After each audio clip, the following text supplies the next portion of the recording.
Okay, I want to welcome everyone to Haggadah study here at the Jewish Heritage Center, and as always, I want to thank the good folks at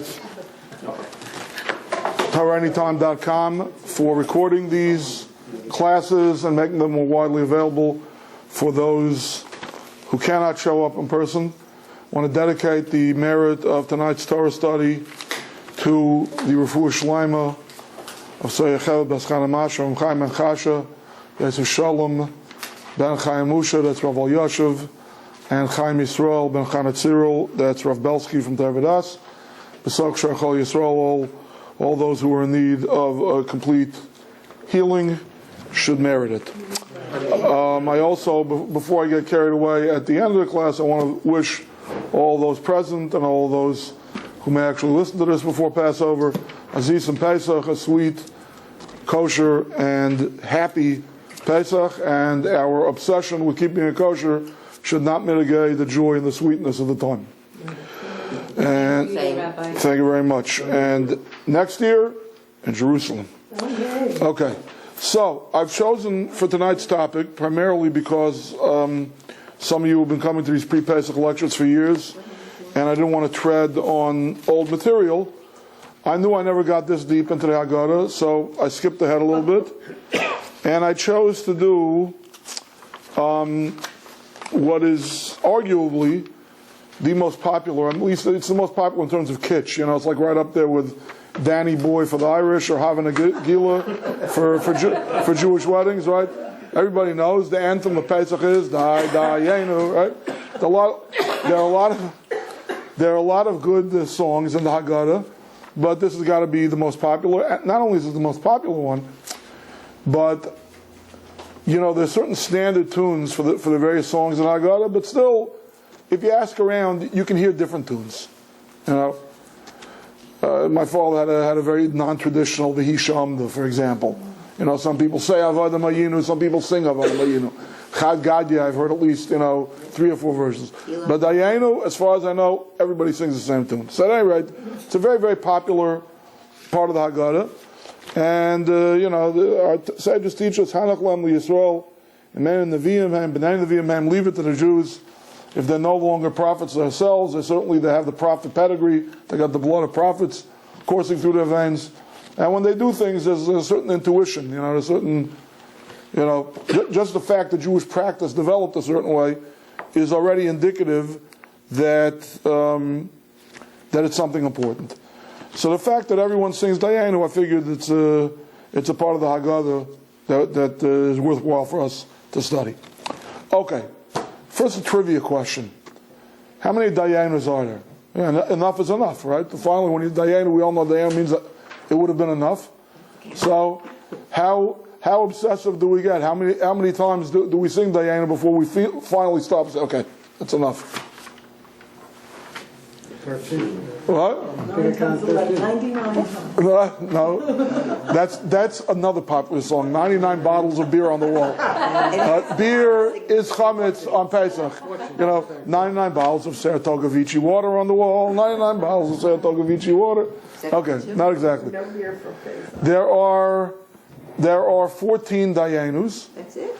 There are 14 Dayenus, and there are 15 favors that God is bestowing upon us in this song, because the first one doesn't get its Dayenu. You have to say, if he had taken out of Egypt and he didn't do the Shvatim, he didn't do the I don't have an English one. What's the first one say?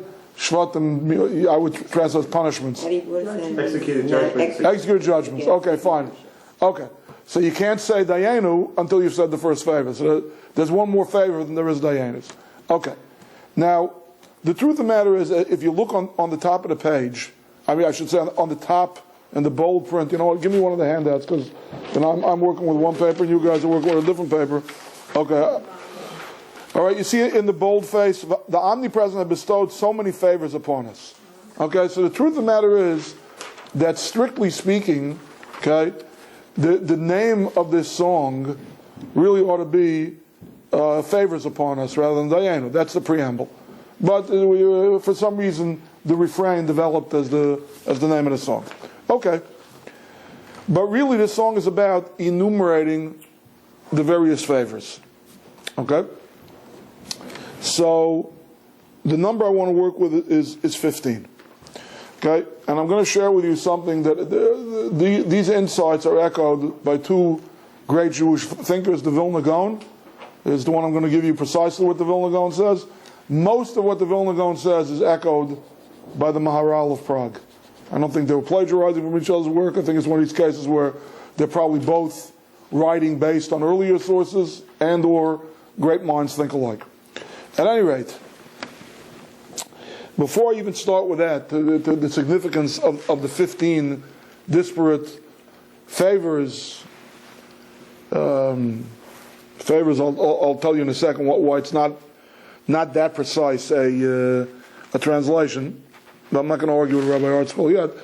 I want to say something over from the Malbim that really cuts off at the pass one of the greatest questions on this song. Okay? You probably all know, you probably all heard by now, that in the whole body of Torah literature, okay, the book that has more commentaries written on it than any other book is the Haggadah Shel Pesach. It's the book that we read the night of the Seder. There are hundreds and hundreds of commentaries on the Haggadah Shel Pesach, and literally if you go into your Judaica stores, and certainly if you're literate in the Hebrew only section, there are scores and scores of new commentaries coming out every year. It's a text that people love to darshan on. People love to extrapolate and expound, and there's a very good reason for that, because we know, right towards the beginning of the Haggadah, there's this mandate of a cholamar b'lasapeh v'yitzias Mitzrayim areza meshubach. Right, the sages got together in Bnei Brak. They stayed up the whole night talking about the exodus from Egypt and learning the laws of the Paschal Lamb, and until day broke and the students had to come in and say, hey, it's time to say the morning Kriya Shema. Why? Because cholamar b'lasapeh v'yitzias Mitzrayim areza meshubach. Whoever increases the amount of material that they tell about the exodus from Egypt is praiseworthy, are themselves augmented. In a lot of ways to define that Hebrew term Hareza Meshubach as well. Hareza Meshubach, right? So, since Jews throughout the ages have been staying up half the night, all night, expounding, well, for next year you want to record, your what we call Chidusha Torah, your novelay of Torah, your new insights. I think that's a simple sociological explanation as to why, or pre-need. Okay, I know Pesach is coming. I can't just say over the same old hat insights I've been saying for 10 years.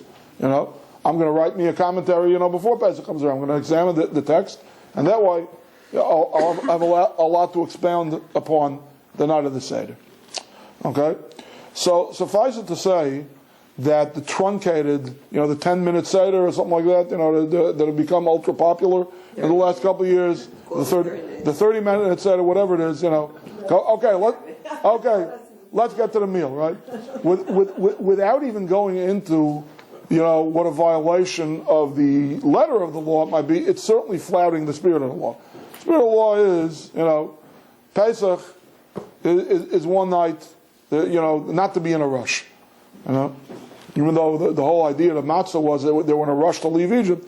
You're in a rush to leave Egypt, but you shouldn't be in a rush to talk about leaving Egypt. Okay. How did I get there from here? Let me connect the dots in my own mind over here in the absence of notes. Right. Okay. All right. So on this particular passage of the Haggadah, on Dayenu, okay, the default question, the question of questions on almost every step of the way is, what do you mean it would have been enough? Here, let me point out a classic one to you. Okay? Is it on the second side or the first side? Yes. Let's take a look on the second side. Right? 1, 2, 3. The third one from the top and the second one. Had he brought us before Mount Sinai, but not given us the Torah, it would have sufficed us. What do you mean it would have sufficed us? That's a hollow victory. What in the world does that mean? If I get to Mount Sinai and then there's no Torah? Indian giver. I mean, what do you bring us here for? What's this all about? You paid good money. You come to the concert, and then the main act doesn't show up. You have a few opening acts, and the main act doesn't even show up. What's the point, right? But the truth that's one of the most obvious ones. But the truth of the matter is that if you go through all of them, On almost every one, you can ask this question. What do you mean it would have been enough? It wouldn't have been enough. It would have been enough for a lot of reasons. It would have been enough because, we would have stayed slaves. It wouldn't have been enough because there was a covenant between the parts that God made with Abraham, and he's got to fulfill his end of the deal. Right? Some of these malos, some of these favors that are being bestowed upon us are nothing more, nothing less than just the fulfillment of the covenantal agreement that he made with Abraham, and so on. Okay, we'll see how many of these particular questions we get into. However, I want to give a generic, all-encompassing answer from the Malbim before we even get started. Malbim says, don't think that it means it would have been enough for us as Rabbi Art Scroll and almost every other Haggadah that you'll see translates it. Would have sufficed for us. In other words, suffice for us means, I'm satisfied. No, we're Mick Jaggers. I can't get no satisfaction. You can't say I'm satisfied. You have to say I can't get no satisfaction. What does it mean it would have been enough? It would have been enough for us to thank and give praise to God for. That's what we mean when we say it would have been enough. Not would have been enough that we would have been out of trouble or that's all we want. But we're quantifying, we're breaking it down, in the whole big scheme of things. There's an expression that you can't see the forest for the trees. Sometimes you have to see the trees. Sometimes you can't see the trees for the forest. Each individual flower in this garden is beautiful and it's aromatic in its own right. And if I have a poetic turn of soul, I should write a sonnet, to each flower, to each petal on the rose. Right? That's the idea. It would have been sufficient for us to give thanks and praise to God for it. Not necessarily would have been sufficient, to save us from our predicament or for God to fulfill his end of the deal. That's not what it means. Okay? So I think that's a beautiful, preface, just in general about this song, that this is how the Malbim handles, in a certain sense, all the questions. What do you mean if we would have come to Mount Sinai and not received the Torah? Just coming to Mount Sinai, making it to Mount Sinai, is something to give praise to God for. Okay. Well, like I said, we'll get into some of the particulars later. First, let me tell you what the Vilna Gaon and the Maral of Prague say about the significance of these first 15, these 15 ma'alos tovos. That's the Hebrew expression. Ma'alot tovot. In Havaras Varadit. Okay? There are 14 Dayenus, but there are 15 favors enumerated. On the first one, you can't say Dayenu. You have to say if you had done A, but not done B. So you can't count A. Okay? If you count the individual favors, there are 15 of them. Okay? Here, let's do it this way. Let me show you how it's 15. Which is kind of a little bit backwards, right? Because the fact that the first one is that Hashem brought us out of Egypt, that would have been enough. Right. So what's backwards about it? So it should be 14 favors and 14, Why 14? Let me do it this way, okay? Just so we should get number 15 clear. Turn to the back of your handout. The second paragraph. After the Hattie, boop, it stops. Okay? Go to the next paragraph, thus. Right? Thus, how much more should we be grateful to the Omnipresent for all the numerous favors he showered upon us. Okay, let's count with our fingers. He brought us out of Egypt 1, executed judgment 2, and against their gods 3, slew their firstborn 4, gave us their wealth 5, split the sea 6, led us through on dry land 7, drowned our oppressors 8, provided for our needs 9, fed us manna 10, gave us a Sabbath 11, Mount Sinai 12, Torah 13, land of Israel 14, temple 15. Okay, now you believe me? Yes. It's 15. The favors in total are 15. The Dayenus are 14. Okay. So what are these 15 things? So, there's a verse in Tehillim, in the Psalms. It's chapter 68, verse 5. And in that verse, there's a phrase that reads as follows. Why does he do a fragmentary quote on me over here? It would be bad form for me to run away for a second, but I'm going to run away for a second. No. I need an all. You have a Tehillim? You see a Tehillim? Oh, get me an all Hebrew. V'hestis art scroll sitter. because they have Tillim in the back over there. Anyway, The audience could go get something to eat now. no. Not chametz. Why not? They've got across the street at Seasons. They have the deli takeout section. A good part of it is Pesach already. Everything's reduced tonight. Yep. All the chametz is reduced. Yeah. Chametz. Okay. So l'roche ba'aravos. Okay, the passage I'm looking for, the verse that I'm looking for says, "Exalt the one who rides on the skies." Okay, the skies are called aravos. Okay, because Shmo the ilzu lefanov. The end of the pasuk is Ka is one of the names of God, 2-letter name of God. Because Shmo in God is His name, and Yud K is His name. The ilzu lefanov and rejoice before Him. Okay, that's the verse that we're talking about. Now, the name of God, the 2-letter name of God, the Yud K, the numerical value of that is 15. Okay, the Yud is a 10, and the Hey is a 5. That's 15. So when we describe God as a rider on the sky, He says there are 15 distinct aravos. Okay, exactly what this means is obviously Kabbalistic and not atmospheric. Okay, we have stratosphere and atmosphere, and I don't know how many we have before we get to outer space. But in Kabbalistic terms, they're 15. Ed, forget it.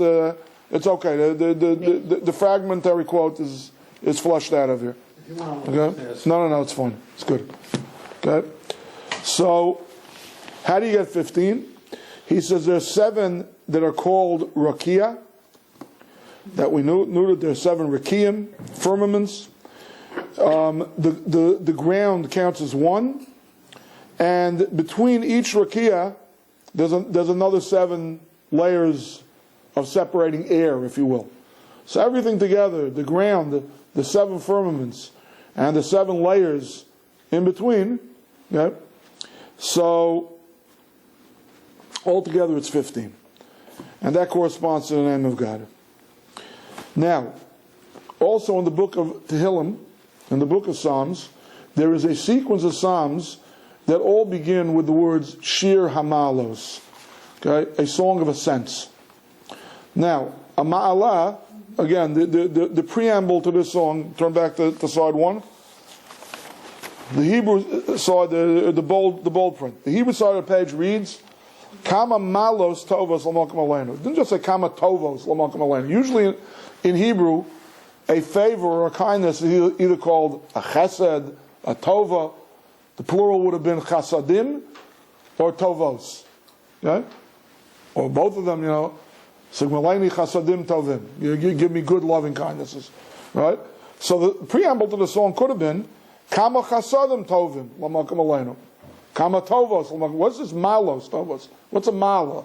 Okay? What does a mala mean in modern Ivrit? In this context, mala means a good quality, good. Okay, but forget about this context. In Ivrit HaMeduberet, in modern Hebrew, what does a mala mean? Malach? Yeah. Mala. Or maybe not such modern Hebrew, Bialik's Hebrew. Step upward or something. A step, a madrega on a staircase.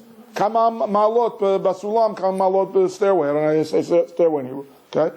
A mala means a step on a staircase. That's what a mala is.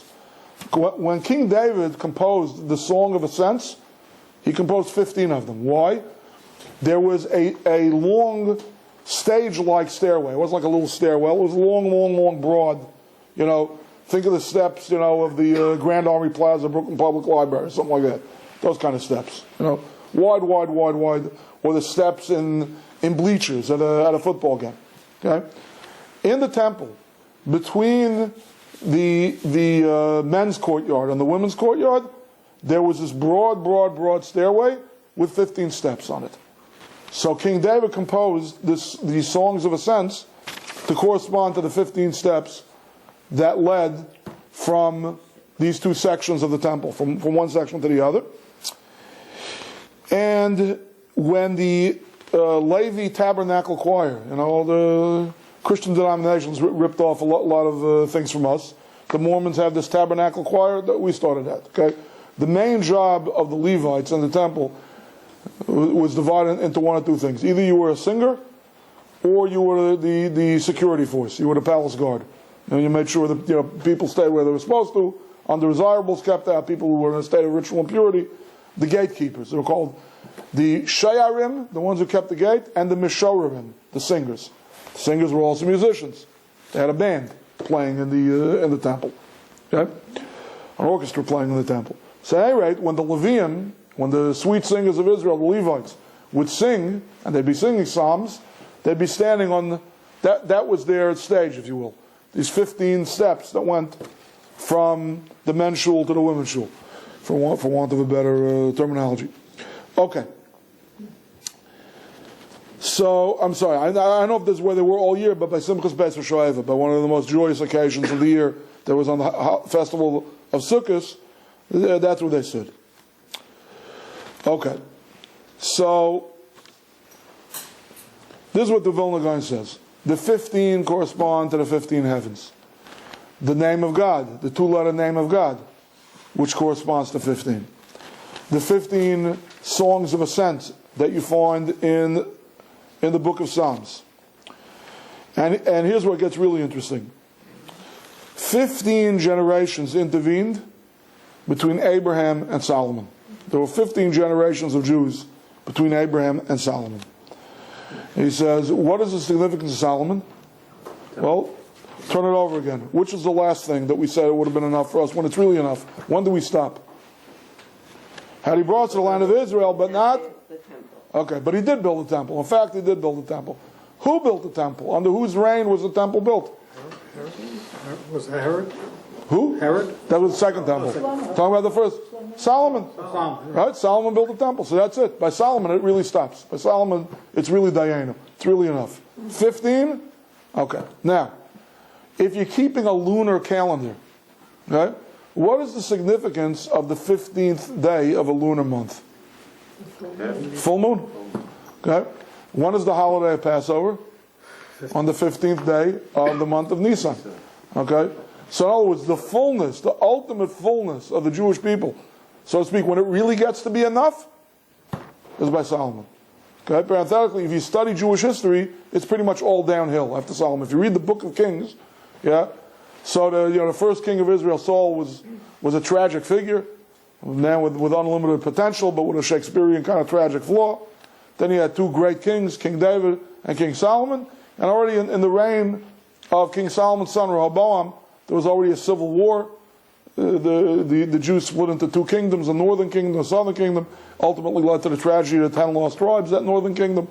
And if you read the Book of Kings, 2 out of 3 kings, whether you're talking about the kingdom of Israel or kingdom of Judah, 2 out of everything, 3 kings, 3 out of every 4 kings are wicked and evil, and they're bringing idolatry in the land, and they're letting murder run rampant, and their palace intrigues and assassinations. It's a horrible book. The book. You can't say a book of the Bible is a horrible book, but it tells a very sordid part of Jewish history. Basically, the moon is waning after Solomon. The fullness of Jewish life is Solomon. Parenthetically, another thing to know is, you talk about leading a fully realized Jewish life, right? So, well, if I had an education, maybe I could lead a more fully realized Jewish life. If I had better opportunities in my life, financial opportunities, social opportunities, I could lead a fully realized Jewish life. If I hadn't been living in the boonies, if I hadn't been in Cheyenne, Wyoming, if I had shuls and yeshivas and Beis Yaakovs and mikvahs and kosher shopping and kosher restaurants and shiluach haken guides, nobody knows what shiluach haken here is, do you? Okay. Sending away the mother bird. There's a mitzvah to send away the mother bird. You open up some of the Haredi newspapers over here, and there are people who will tell you on nature walks to lead you to the kind of bird and the kind of nest where you can fulfill that mitzvah. Ooh, that's a fully realized Jewish life. Such a rare mitzvah, Nowadays in Israel and Australia, they do the mitzvah of pidyon petach hamar. They redeem a firstborn donkey. They decorate the donkey. So they make a yontif for the whole city. Fully realized Jewish life, right? Poppycock, balderdash. Fully realized Jewish life. We don't have a Jewish king. We don't have a Sanhedrin. We don't have a temple in Jerusalem. We don't have any of the laws of purity and impurity. We don't have any of the laws of offerings in the temple. Right? There's no animal offerings, there's no wine libations, there's no water libations on Sukkot, there's no meal offerings, there's no incense, there's no lighting of the menorah. That's a fully realized Jewish life. You know when Jews had the capacity to lead a fully realized Jewish life? Solomon's reign. And maybe a couple generations after that. Wasn't it like 90 years of peace during his reign also? I don't remember exactly. I don't think he had a 90-year reign. He was young when he ascended the throne, but I don't think he reigned for 90 years. Okay, the point that I'm trying to make is that, in spite of what I told you in the name of the Malbim, in a certain sense, there is a dotting of the I and a crossing of the T in the more prosaic, the simpler meaning of Dayenu. When is it really enough? When does this song about enough?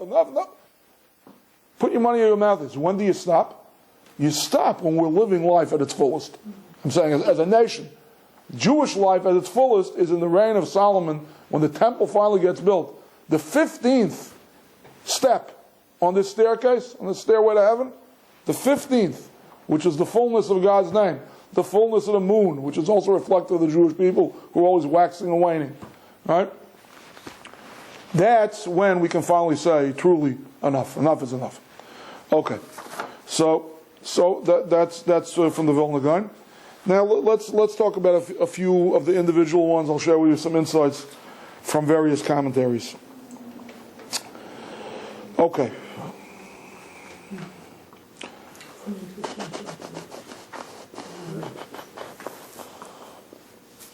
Okay.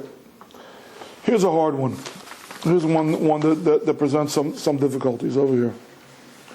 Take a look again on the top side of your handout, and now I'm counting from the Hadis. Okay, 1, 2, 3, 4.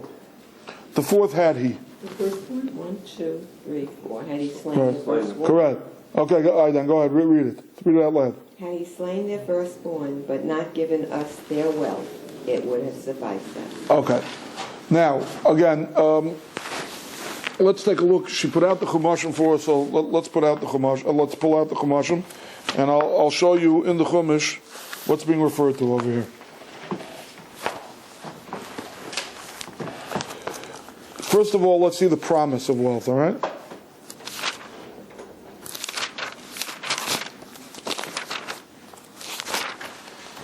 Okay. Take a look. Page 71.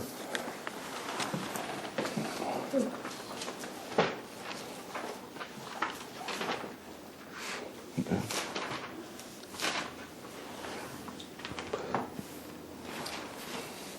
Page 71. Robin, start reading from verse 13 on page 71.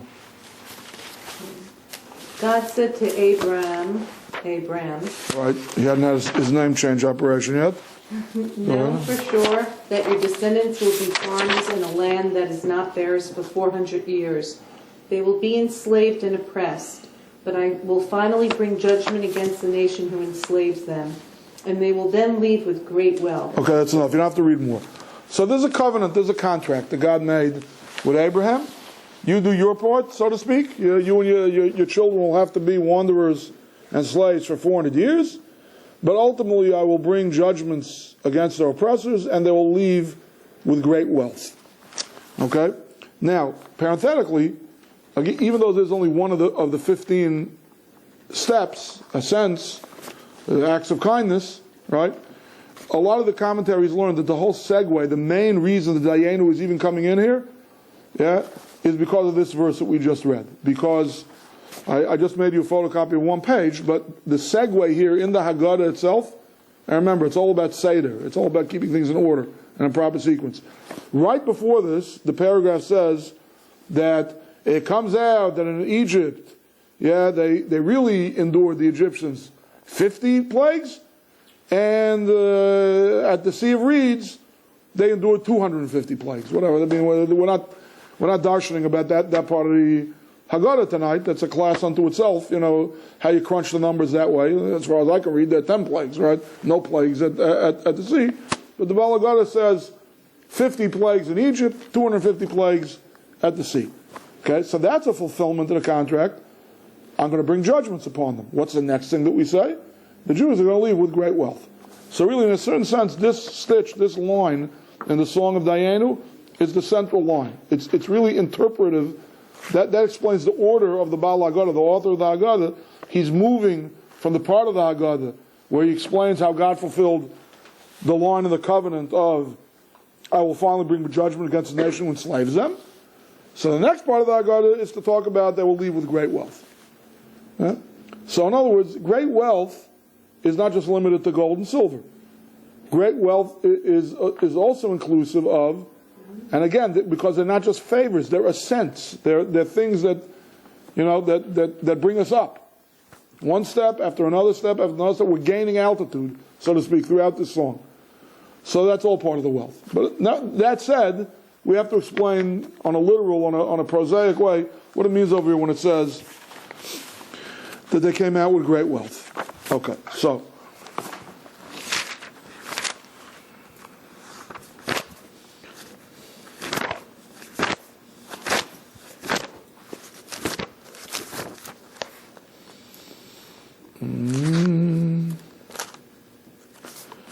To find the verse. If it takes me more than a minute, you're just going to have to trust me on it without my showing it to you on the printed page, because time is running short and we have a lot of nice. I think it'd be easier for me if I just looked at the table of contents. Mysterious. So the simplest explanation is it's Tanaim. It's a collective work by the authors of the Mishnah. Mm-hmm.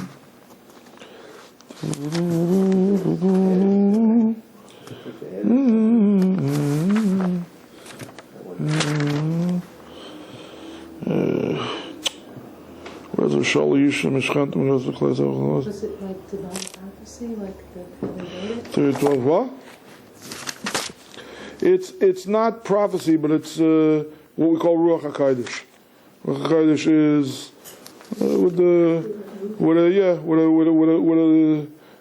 divinely inspired. We call that, if not direct communication.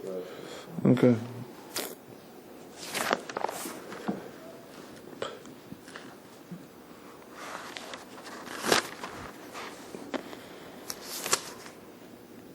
Okay.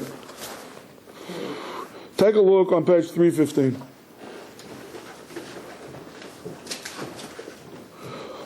All right, read for us on page 315, verse 35. There's a prior verse, but this one's good enough. The Israelites... No, you're Idan. I asked for Ida. We got an Ida here too. I guess because people call me Ida. Okay, sorry. It's 315, which 35. 35? Okay. No, 34. 34. Yeah. The people took their dough before it could rise. Their leftover dough was wrapped in their robes and placed on their shoulders. Okay, so that one we know. That's matzah. Now go ahead. The Israelites also did as Moses had said. They requested silver and gold articles and clothing from the Egyptians. God made the Egyptians respect the people, and they granted their request. The Israelites thus drained Egypt of its wealth. Right, So very they had excellent everything, translation. right? Right, just go and get out of here. Exactly. Good riddance. Okay, so this is something that we call in the Mishnah and Talmudic jargon. This is called Bizas Mitzrayim, the pillaging of Egypt. Later, one of the miracles that happened at the Sea of Reeds was that the ancient Egyptian cavalry, used to, nowadays we have battle fatigues and we have dress uniforms, right? A Marine, has battle camouflage, and then, they all take their portraits in front of the American flag, wearing the white cap and the navy, navy jacket and so on, right? They would never go into battle that way. It'd be cumbersome, wouldn't camouflage it, right? But it seems that in the ancient world, an officer was a gentleman, and he went into battle with your finery.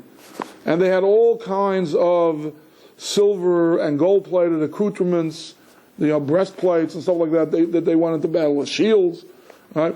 So even though the Egyptians sunk to the bottom of the ocean, all of their gold and silver jewelry and weapons of war, it all washed up on the sea.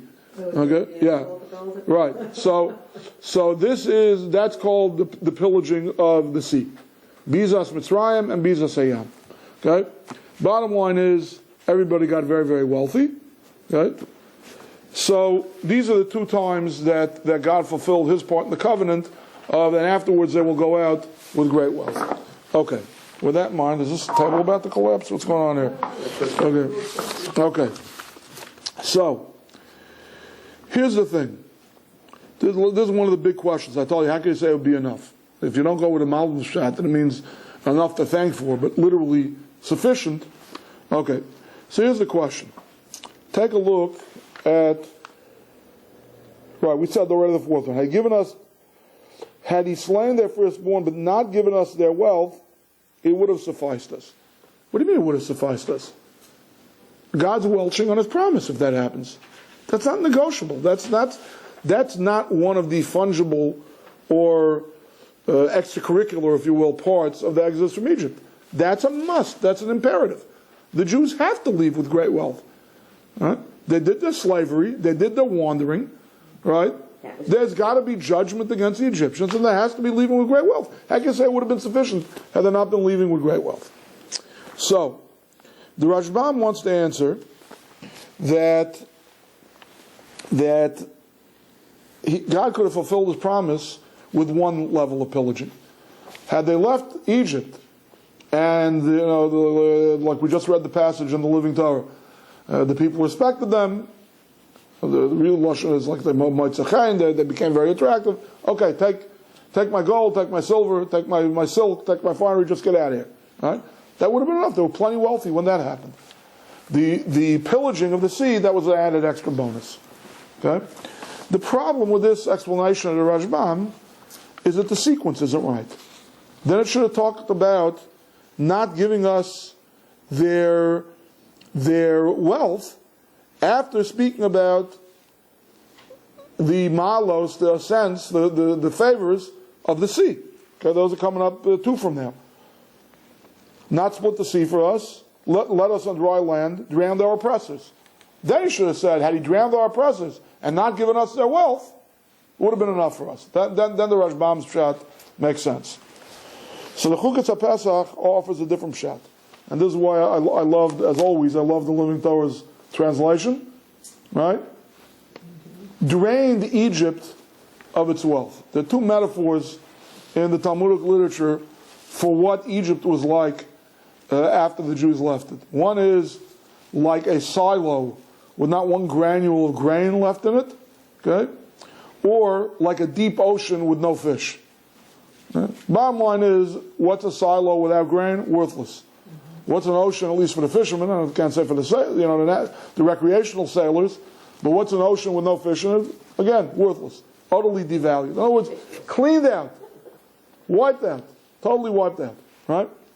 So the Chukas HaPesach says that what is meant over here when it says it would have been enough for us had you brought judgment against the Egyptians, not giving us their wealth, you didn't have to give us all their wealth. You could have enriched us plenty, right? If I get half the wealth of Abu Dhabi, and I'm pretty happy. It's pretty good. If I hit the mega millions and I'm part of an office pool with only 4 other people, I'm still a very wealthy person. Don't have to get the whole 540 million. What was it at the end? 620 million. 656. Whatever it was. 650 million. Doesn't have to be on one ticket. If I get a quarter of 650, even after taxes, still not a bad haul. Right? What we're thanking God for is, that you gave us their wealth, all of their wealth. We cleaned them out. We utterly cleaned them out. We cleaned them out. That's something that went way beyond what the covenant demanded. Right? Parenthetically, in the end, we ended up giving much less than was demanded of us. We didn't have 400 years of actual slavery. Okay, 400 years is counted either from that covenant or from the birth of Isaac. Real hard labor was only 210 years. Not only, I didn't have to endure 2 centuries plus of hard labor, but the point is, God was lenient with us on our fulfillment of our end of the covenant, and He went above and beyond the call with the fulfillment of His end of the covenant. Okay, next. What does it mean when it says, had He not split the sea for us? That would have been sufficient? Had He not split the sea for us, one or two things would have happened. Probably both things would have happened. There would have been a major slaughter And the sea would have called the Red Sea. I don't know, in the better translation, he translates, and that's how I always quote it, the Sea of Reeds. Okay, I think it's just a mispronunciation. Suf, in Hebrew, means like a marshy, kind of an area. A place full of reeds. Okay, why it's called the Red Sea, I have no idea. It should probably be the Reed Sea. But at any rate, it literally would have run red with Jewish blood had there not been a part of the Red Sea. That's it, they were pinned. The Egyptian cavalry is giving chase. They're pinned against the ocean. If there's no parting of the sea, it's curtains for us, and it's a reversal of Exodus. However many the Egyptians would have spared would have gone right back to Egypt and right back to being slaves. So what do you mean it would have been enough for us not to split the sea? So here again, most of these pshatim come from the Rashbam. The Rashbam says that there's more than one way to skin a cat. God could have taken us on a completely different path that would have made. Remember, they were following a pillar of cloud during the day and a pillar of fire at night. Even during their 40-year wandering in the wilderness, they broke camp when the cloud started to move. They didn't have a compass, they didn't have a GPS. They just follow God's lead, quite literally, right? So God certainly could have taken them on a route that would have made it impossible for the Egyptians to follow them, right? A. B. Once you start talking miracles, anyway, the part of the Red Sea is a miracle. There are all other miracles that could have happened. There could have been a through the water tunnel. There could have been, how are our tunnels built? How are our East River and Hudson River tunnels built? We go under the riverbed and build a tunnel that way. God could have bored a tunnel in dry land that's underneath the ocean bed. Why do I have to split the ocean for? Right? To borrow from the dominant religion. They could have walked on the water. Right? What have to break up the water for? Walk on the water. A lot of different ways to do miracles, but there's a particular something about the sea splitting for the Jewish people, and that's what we're thanking God for. Didn't have to be that way. We were not goners. There were other ways that we could have avoided the Egyptians without the sea parting for us. It was the first dramatization. Dramatization? Yeah, it was, just... Okay. Watch out, you're treading on thin ice over here. Calling God a drama king of kings? No, I don't mean it that way. I mean, what better way to learn a lesson than to, produce and live in color this amazing, experience. It's an experiential type of thing. I don't know. I think a tunnel through the water would have been pretty dramatic too. I mean, there are no alternative histories. I don't know what else the miracle could have been. It had to be this way, obviously. Parenthetically, one of the famous teachings that our sages have about the part of the Red Sea is that this was a miracle that was contracted, it was stipulated at the time of the creation of heaven and earth. Okay, that says, there's a verse that says, Vayoshev hayam le'esano, Vayashev hayam le'etano, which literally means it returned to its strength. The strength is to flow and to have currents and to have waves and so on and so forth. But the sages of the Medrash deconstructed that to mean that it returned to its original stipulation, that God stipulated when He first created rivers and oceans and so on and so forth. He said, listen, you have certain natural properties, you've got waves, you've got currents, where if you're a river, you always flow downstream, and so on and so forth. When the Jews are going to come to you, X amount of years after the creation, when the Jewish people will come and be standing at the foot of the Sea of Reeds, things are changing. Okay? We're writing that into your contract from the get-go, from day one. Okay? So, no, there really were no alternative histories, but in terms of our giving thanks and being able to say it would have been sufficient, so this is what the Rashbam says. There were other ways, other paths that they could have done to flee from the Egyptians. Okay. Read the next one. Have you split the sea for us? What number? 6, I believe. Depends. This one I'm looking at the book. It depends if you're counting a cents or if you're counting Dayenus. Had He split the sea for us, but not led us through it on dry land, it would have sufficed for us. Says the Rashbam. Again, miracles don't have to be deluxe with all the bells and whistles. It's enough of a miracle if you don't drown, if you can just ford the ocean. But, you've been to the beach, where the sand is all muddy and gooey, It's not so much fun. So that's not how it was by the part of the Red Sea. The part of the Red Sea, the ocean bed was absolutely dry. It was like walking. I mean, they didn't have paved paths in those days, but I wouldn't be surprised if the miracle was on the level of a paved path. But it certainly was not muddy or wet, sandy kind of a terrain. So that itself is a separate favor and a separate ascent that we're giving God thanks for. Okay, Ed, the next one. What? Not Pasuk. In Dayenu. After the dry land. Had he let us, but not drown the oppressors in it, that would have sufficed. Okay. Again, the question is, what do you mean not drown the oppressors? You have to drown the oppressors. The threat that the Damocles sword is hanging over our heads if the Egyptians don't die at the Sea of Reeds. No, not necessarily. What would have happened if the timing would have been such? Okay, the way it worked was like this: the Jews passed through. Okay, the Egyptian cavalry gave chase. Okay, they were halfway through the seabed, right, when the Jews were exiting on the other side, and that's when the walls of the ocean collapsed. Right. So the Rashbam explains what would have been so terrible if the walls of the oceans would have collapsed when the last Jew got out on the other side before the first Egyptian infantryman or cavalryman had put his foot into the dried up ocean bed. Same difference. We're safe. We're on the other side. There's no bridges here. There's no tunnels here. Yeah, you can't catch us. Finished.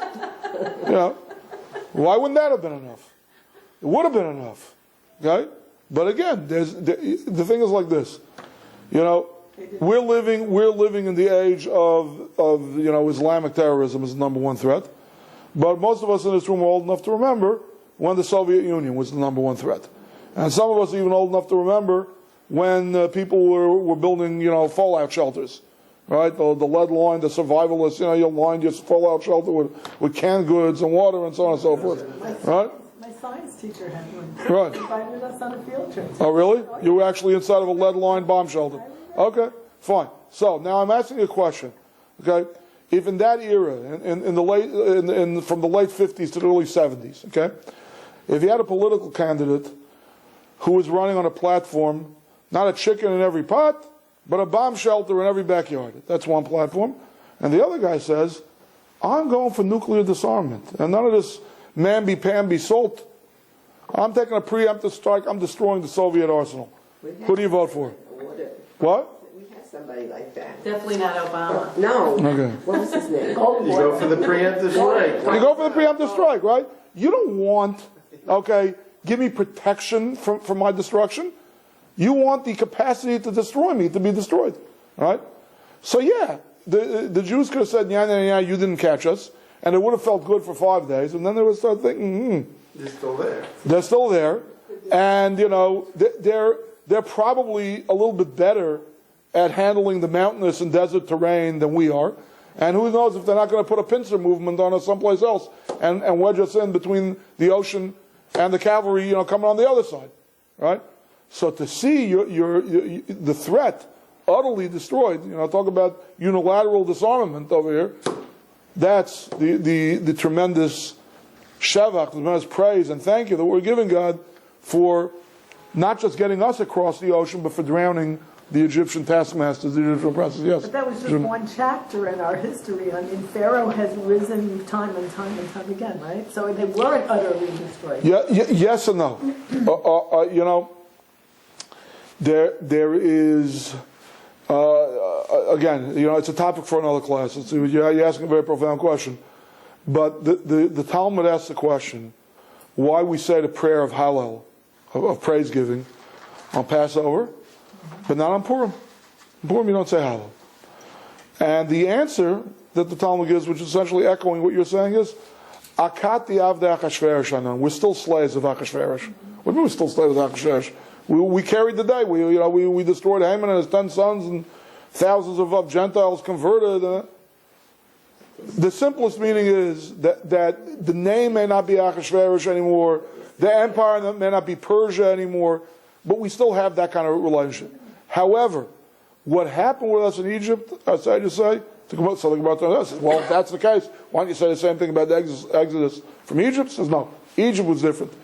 Cherus olam, eternal liberty. That kind of oppression, that kind of a hold, okay, that a king, that an emperor had on us, that the Pharaoh of Egypt had. And when I said that kind of a hold, I'm not talking about geopolitics over here, or gas chambers, or anything like that. I mean the spiritual devastation that was going on, and the cultural imperialism that was going on in Egypt. You know, I mean, the scariest thing is that it says the archangel of the oceans, so to speak, shook his fist at God at the parting of the Sea of Reeds and said, "What's going on over here?" He said, "They're idolaters, and those are idolaters. The Hebrew slaves worshipped idols, and the Egyptians worshipped idols. Why are you saving one and killing the other? They're exactly the same." The assimilation, I don't necessarily mean intermarriage, but the assimilation of the adoption of the ways and mores of the dominant culture that the Hebrew slaves had sunk to during the Egyptian experience was so profound that the liberation from that kind of a relationship we haven't had again, and we're promised never to have again. Yeah. There was something unique about the exodus from Egypt, that history is not just repeating itself. Right, wasn't it like a large portion did not leave? 4/5? Yeah, according to one medrash, for Chamushim Ola B'nai Yisrael Mitzrayim doesn't mean that they left with weapons. It means that only 20% made it out. Yeah. Okay, where are we holding clock time-wise here? Do I have time for another one or not? Yeah, you started. Yeah. So okay, let's do one or two more. It would have been enough, but we'll take it.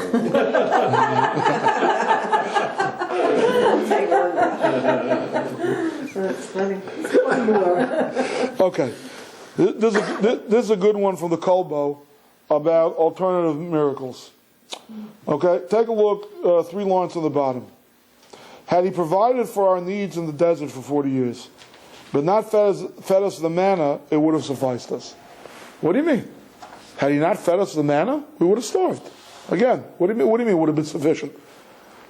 They weren't planting crops, they weren't harvesting.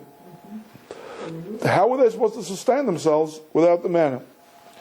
So this is what the Kolboy says. First of all, even though they were in the desert, there are Bedouins who travel through the desert.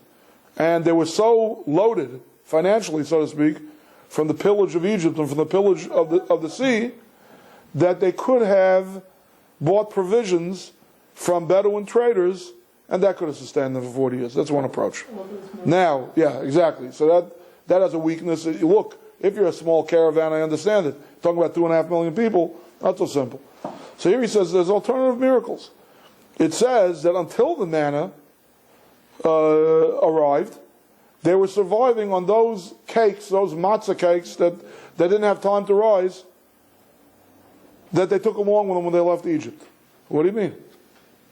Stuff spoils. It's insufficient. If they were in such a rush that they couldn't even let the dough rise, what do you think? They took 50 pounds of bread? You know, they were coming out like, you know, from the Lakewood Matzah Bakery, or from the Borough Park Matzah Bakery with 800 of those white boxes apiece. You know what I mean? They didn't have that much to start with. Elamai, what's the answer? A miracle happened. Example. At the end of the sojourn for 40 years in the desert, God says to the people who are going to cross the Jordan and take possession of the land of Israel, God says, for 40 years, forget about agriculture, okay? There was no textile manufacture for 40 years in the... So you'd think that they were a motley crew, and when they came to Israel, they were wearing loincloths, they were tattered. No. All the clothes were pristine. They were like steamed, dry clean by the pillar of cloud. And they grew with people. People came out. Remember, the only people who made it into Israel were under 20 by the exodus from Egypt. Anyone over the age of 20 perished in the wilderness, right? So that means, yeah, some were 19 and a half, and some were 19 months, right? So what happens? Their swaddling cloths grew with them. Their robes grew with them, right? Not only it stayed, and it stayed in high fashion, no doubt, right? But it grew with them. The sizes grew with them. So the same thing could have happened with a food supply. You don't have to have manna from heaven. You didn't have to have heavenly food that the angels sustain themselves on. You could have there were alternative miracles. There would have been other ways. Forget about the Bedouins. Could have been miracles that would have sustained them. Parenthetically, God could have made a miracle with the Bedouins. Sometimes you have in the Torah, you have these odd mixtures of natural phenomena and miracle. Right? Before the great flood, before the great deluge, God instructs Noah, make an ark. But if you calculate the dimensions of the ark, there's no way in the world all the animals of the world, 2 apiece, and some species 7 apiece, could have fit into the ark. So miracles occurred anyway. There's no way any human being could have survived for a year underwater, and asphyxiated from methane gas and been able to maintain a fresh food supply, and not have gotten scurvy like ancient sailors used to get, lack of vitamin C, yada, yada, yada. All kinds of things that were obviously miraculous. So just because there's something natural going on, doesn't necessarily mean that there's nothing miraculous going on. So it could have been that way as well. So that's why a special thank you is forthcoming for the manna bread. Okay.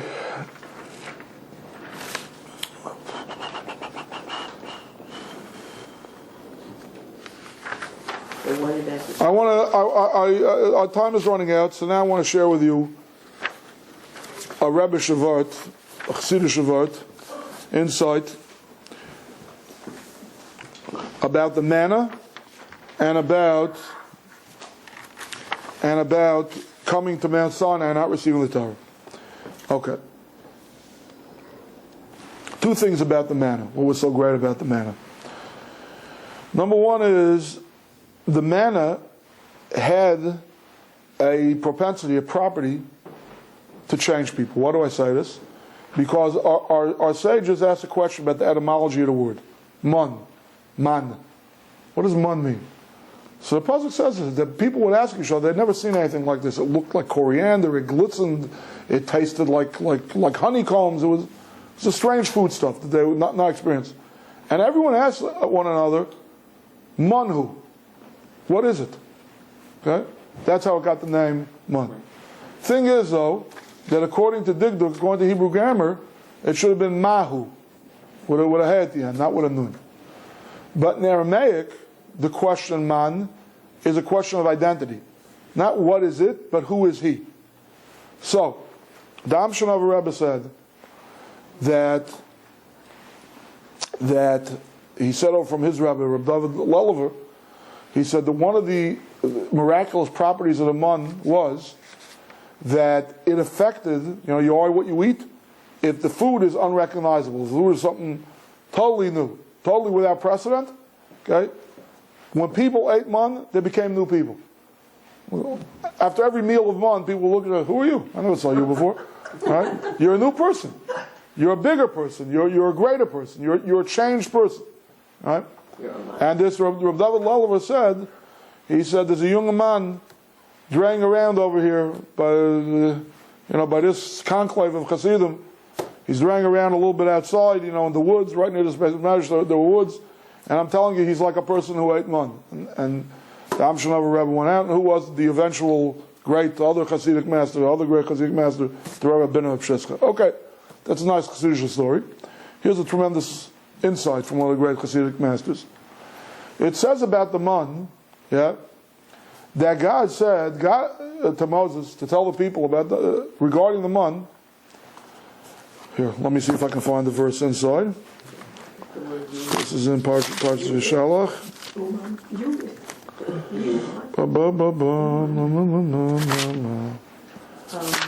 Not water from the rock. Okay.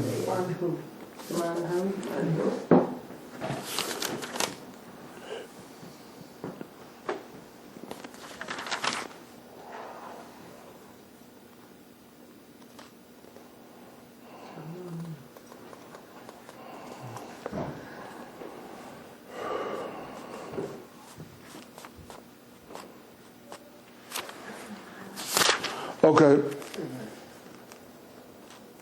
I can't find it now because I think it's in the part in Devarim and Deuteronomy where it recapitulates the thing of the man. Anyway, there's a very, very famous verse regarding the man. Just give me 2 more seconds. Let me see if I can find it. Bum, bum, bum, bum, bum, bum, bum. Does it said whatever you wanted to. Okay, the verse says as follows. You're close, yeah? Oh, 1 second, maybe it is here.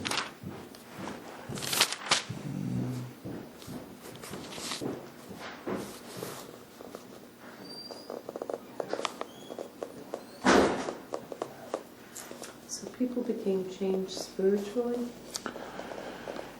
Yeah. Oh, actually, that reminds me. There was one other story for the not Hasidic I want to tell you. Rav Volba writes, one of the last great Bali Musar of the Muslim movement. He studied in the Mir Yeshiva under the famous Mir Mashgiach, Rabbi Yerucham Levovitz. And it seems that besides his job in the yeshiva to give Musar talks, talks on ethical improvement to the students of the yeshiva, he was one of the admissions officers. A new fellow came from the hinterlands. They had to take an entrance exam to decide if they wanted to take him in as a student in the yeshiva. So this Rav Volba, the first time he came to the Mir Yeshiva, it seems was on a Wednesday or Thursday, and he met the Mashgiach. He met the Mashgiach by his entrance exam, and thank God he was accepted yeshiva. He was very happy.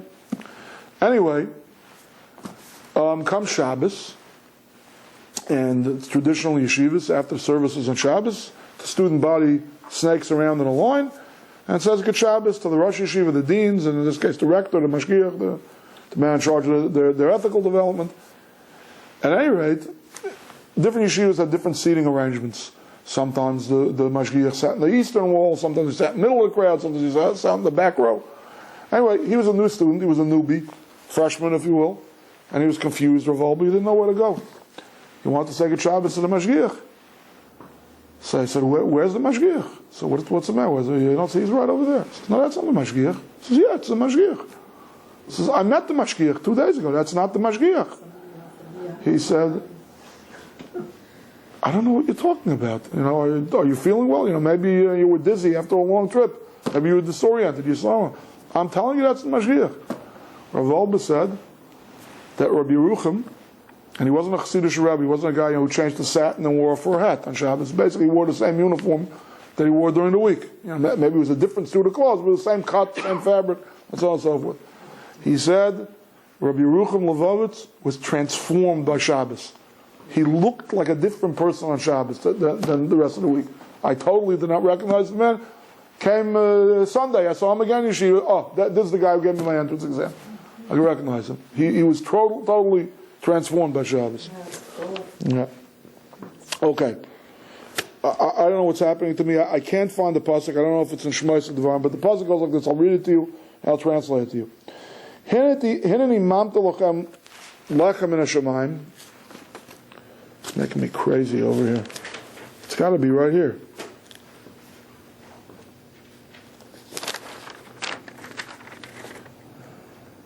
Yeah, it is right here. I'm unbelievable. Okay. All right, Dan, you're on again. Page 335, verse 4. 3:35. God said to Moses, I will make bread rain down to you from the sky. The people will go out and gather enough for each day. I will test them to see whether or not they will keep my law. Okay, that's enough. So what's the test of the mun? So there are prosaic explanations of what the test of the mun was. Not to leave over, not to try to hoard mun, not to go out on the Sabbath day looking for the mun. Those are the simple explanations of what the mun was. But the way it reads in the Hebrew was, Hayelech b'sarasi yimlo, if they will go in my Torah. Okay? Now, Torah is sometimes something distinct from a commandment. It doesn't say, will they follow my commandments, what I command them about the month. It says, will they go in my Torah? So this is an amazing thing. Chidush Urim says, how is the mun a test for if they will walk in the path of the Torah or not? So he says you have to put together two famous teachings of our sages. Number one, of Mishnah Pirkei Avos, maybe some of you have heard this one before, this is the less obscure of the two. Mishnah Pirkei Avos says, Kachi darka shel Torah. This is the way of the Torah. Pas v'melach tochal. You should eat bread dipped in salt. Umayim b'mesura tishta. You should drink measured water, a ration of water. V'aloretz tishan. You should sleep on the floor. Right? That's the way of Torah. if you really want to be something in Torah, you need to lead a Spartan lifestyle. It's incompatible, okay, living an Epicurean physical gratification kind of lifestyle is incompatible with the way of Torah. Now here's the thing. The man had a property that is a little bit more famous than the miraculous property of man to make you a changed person. This one is a lot more famous, I had alluded to a minute ago. The man had a property of, okay, whatever you thought in your mind, I want it to taste like, that's what it tasted like. Okay, the ultimate spiritual tofu, right? Tofu is utterly bland, whatever you spice it, that's how it tastes. The man, if you thought this is filet mignon, it tastes like filet mignon. If you thought this is mutton stew, it tastes like mutton stew. Okay, supersized double cheeseburger with French fries, that's what it tastes like. Anything you thought that it would taste like, what's the test of the man? What's your mental capacity going to be? Are you going to go in the way of the Torah or not? Are you going to think, look, I need money to sustain myself. Yeah, I'm traveling in a desert, but I don't have to dine at a 5-star resort while I'm in the desert. To go in the way of the Torah, I can think about the man. It should hydrate me. It should be like water. It should be like bread. Whatever other nutrients I need for a balanced diet. But I don't have to luxuriate myself with the man. Some people did. That was a test. It wasn't a test of mitzvah. It was a test of Torah. Right? So, had he not given us the man, this capacity to ready ourselves for the Torah, to get ready for the Spartan lifestyle, even though we could have luxuriated in the desert, that would have been enough as well. Okay, there was one more, and with this I want to close.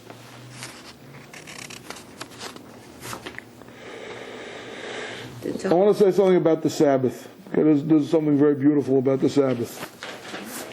Okay?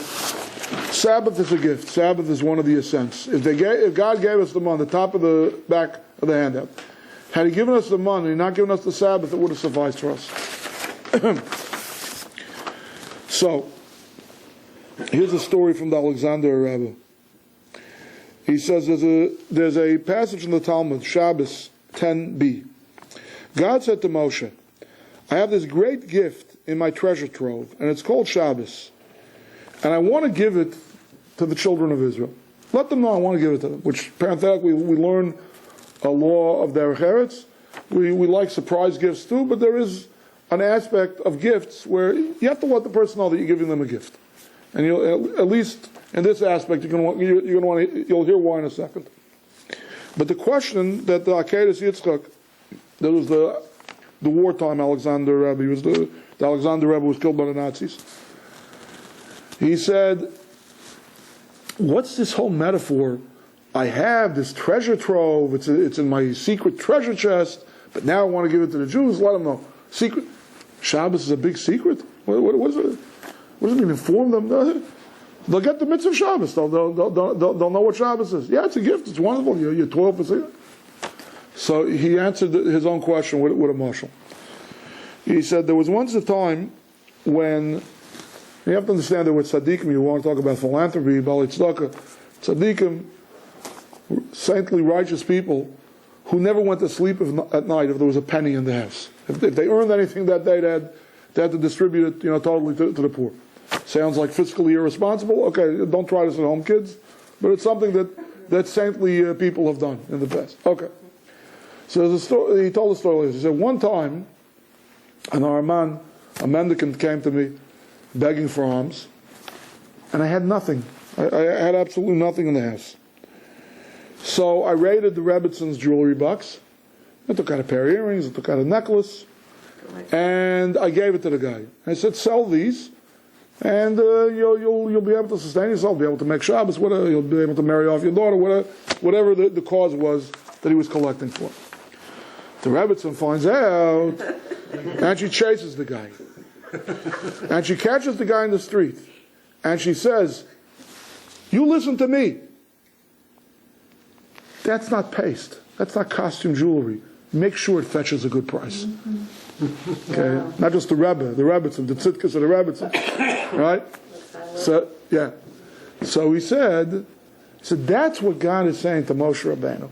He says, don't sell out your Shabbos, for a string of beads. Don't sell out your Shabbos. Oh, expedient. I didn't cook enough before Shabbos. It's just a little thing. I'll just cook now, right? No, you're trading your Shabbos. Manhattan Island mythology, for a string of beads. Jewish mythology is for a little stew of lentils. Don't sell it cheap. That's what God is saying. Not just let them know there's such a thing as Shabbos. Let them know these are the crown jewels, Shabbos. Yeah? You don't sell this cheap. And if you can't get the right price, you don't sell it. And Shabbos is so priceless that we'll never sell it. That's what it means, the Mila of Shabbos. Ladies and gentlemen, have a Chag Kosher v'Sameach, have a wonderful Passover, and Rabbi Turk will be resuming on Wednesdays after Passover. We watch your inbox. I don't know if he's starting the first week after Passover or 2 weeks after Passover, but he'll pick it up. Yeah, usually it's 2 weeks. Rabbi Schwartz, Yes, when ma'am. we crossed the Reed Sea, Yeah. I heard also Vort that it was actually 12 crossings. One Correct. for each tribe. Yeah, that's not a Vart, that's a Gemara, that's a passage in the It is. Talmud. So 12 it's corridors. miracles. What? It's 12 miracles. I mean, isn't it?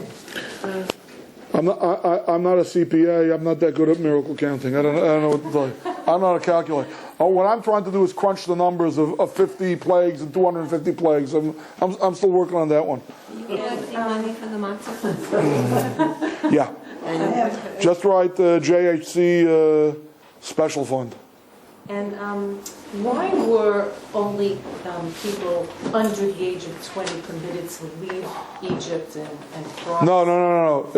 Everyone was permitted to leave Egypt.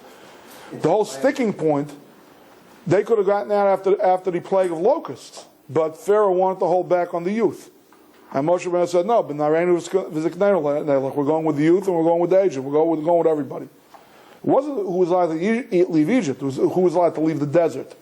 And the answer is because one is responsible for one's actions. One is a legal adult vis-a-vis human courts of law at 13 or at 12, depending on your gender.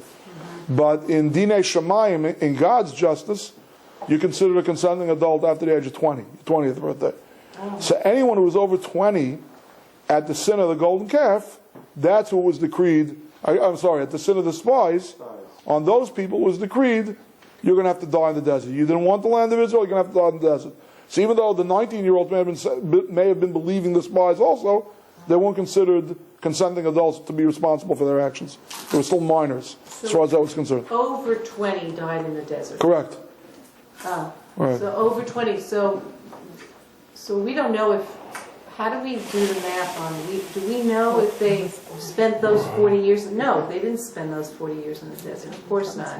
The Medrash says, you want to hear something ghoulish? And there's a precedent for this actually in modern Jewish history.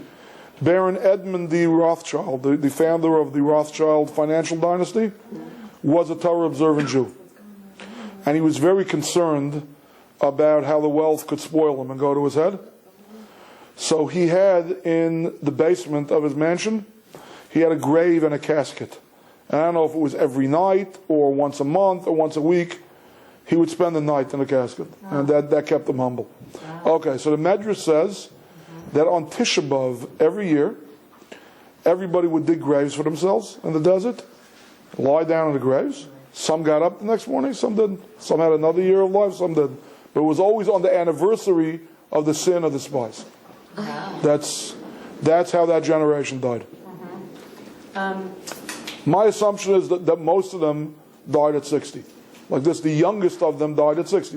Those youngest, but still legally consenting adults at the time of the sin of the spies, if they lived the full 40 years in the desert, they died when they were 60. And now, isn't that also a magic number? Meaning, doesn't Hashem's, or is that 70?